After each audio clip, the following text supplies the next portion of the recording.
کہ ایک وہ شخص ہے نڈر ہے، گناہوں پہ گناہ کیے جا رہا ہے، بے حیائی کا ارتکاب کر رہا ہے، ظلم کر رہا ہے، عصیاں کیش ہے، ہر ساری زندگی گناہوں نافرمانیوں میں لت پت ہے، اور اس کو احساس ہی نہیں ہے، فکر ہی نہیں ہے، مست الست ہے، خوش ہے، ہنستا ہے، کھیلتا ہے، پرواہ ہی نہیں اس کو کہ میں کیا کر رہا ہوں، میرا انجام کیا ہوگا۔ وہ ایک کیفیت ہے۔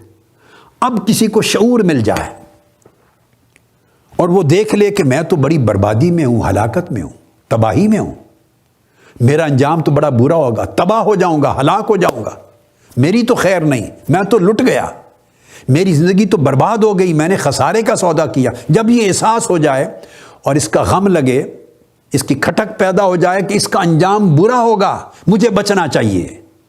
یہ دیکھیے کس طرح تقویٰ کا لفظ بچنے اور ڈرنے کی طرف لے کے جا رہا ہے۔ لفظ تقویٰ، اوہ مجھے زندگی سے بچنا چاہیے، ڈر لگنے لگے اس گناہ سے، اس زندگی سے، اس آلودگی سے، کیونکہ اب انجام نظر آنے لگ گیا ہے، اس کو انجام تھوڑا تھوڑا احساس ہونے لگ گیا کہ اس کا انجام تو ہلاکت اور تباہی اور بربادی ہوگا، لہٰذا اس انجام سے ڈرے، اس گناہ کے نتیجے سے ڈرے، اور اس کے اندر خیال پیدا ہو جائے کہ میں اس سے بچوں۔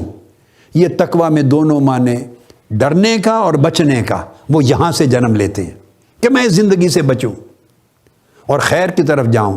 تو جب طبیعت میں، من میں یہ تبدیلی ہے جان اور تڑپ اور طلب پیدا ہو جائے، اس کو تقویٰ کہتے ہیں۔ اب اس معنی کا اطلاق یہاں ہوا، یہ کتاب وہ ہے کہ اس کے حق ہونے میں تو کوئی شک نہیں، یہ حق کی کتاب ہے، مگر ہر ایک کو نہیں دے گی ہدایت۔ ہدی للمتقین، ہر کوئی کتاب یہ قرآن اٹھا کے پھرتے ہر ایک کو ہدایت نہیں دے گی، ہر پڑھنے والے کو ہدایت نہیں دے گی، ہر ٹرانسلیشن پڑھنے والے کو ہدایت نہیں دے گی، ہر قرآن کا مطالعہ کر کے اس پر بحث گفتگو مناظرے کرنے والے کو ہدایت نہیں دے گی۔ نہیں، جو قرآن کے ساتھ حلق سے دماغ تک کھیلتا ہے اوپر اوپر، اس کے لیے ہدایت کا باعث نہیں ہوگی۔ جس کی زبان پر صرف زبان پر قرآن ہے اور اس کے لیے ہدایت کا باعث نہیں ہوگی۔ جو اسے اپنے ذاتی آراء، خواہشات اور دشمن کے ساتھ لڑنے اور دلائل کے لیے مس یوز کرنا یہ فن جانتا ہے یا ہنر جانتا ہے، اس ہنر والے کے لیے ہدایت یافتہ ہدایت کا باعث نہیں ہوگی۔ تو باری تعالیٰ کس کے لیے ہوگی؟ فرمایا ہدی للمتقین، متقین کے لیے ہدایت ہوگی۔ متقین کون ہے؟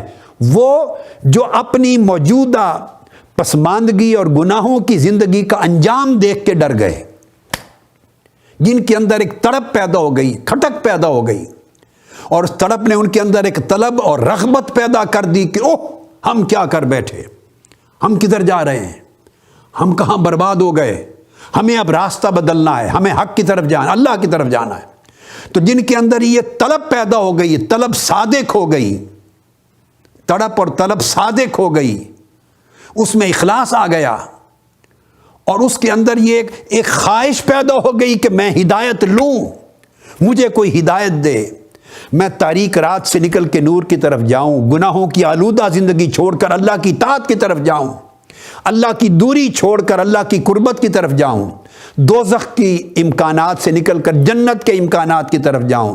تو جس بندے کے اندر یہ طلب پیدا ہو گئی، فرمایا اس سچی طلب والوں کے لیے ہدایت ہے، وہ متقی ہیں۔ آپ سمجھ گئے؟ کبھی اتفاق نہیں ہوا مجھے یعنی اتفاق سے اس معنی کے اوپر تفصیل سے بات کرنے کا۔